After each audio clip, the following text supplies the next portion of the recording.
Presidente Martimucci, la speleologia nazionale guarda con interesse all'area del Friuli Venezia Giulia.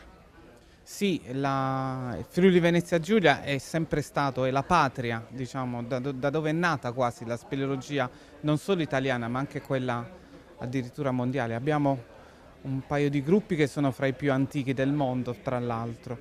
Il termine stesso Carso stimola interesse in tutta Italia.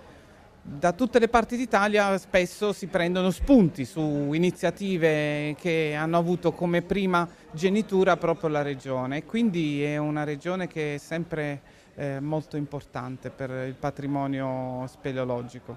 Questo riguarda anche la legge regionale recentemente approvata. Certo, certo, è proprio quella, è un punto di interesse che stiamo seguendo molto, proprio a livello di Società Speleologica Italiana, perché è una legge molto innovativa rispetto alle normali leggi che abbiamo anche in altre regioni d'Italia. Presidente Premiani, c'è un tema molto scottante che è quello dei rifiuti nelle grotte e nelle cavità. Moltissimi ne sono stati rimossi, ma ce ne sono ancora tanti da rimuovere.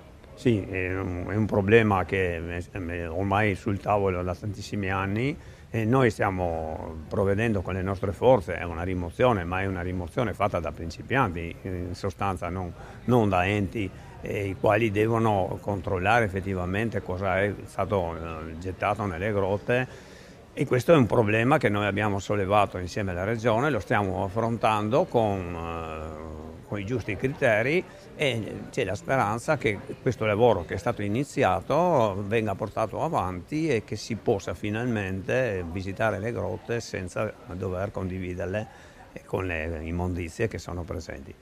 Chiaramente non tutte le grotte sono interessate dai rifiuti, ma tutte quelle grotte che erano vicine alle strade forestali sono state oggetto nel passato, negli anni 50-60, da questi brutti lasciti fatti dalla gente che doveva naturalmente nascondere queste brutture dalla vista degli altri. Quali sono le cavità in condizioni più critiche?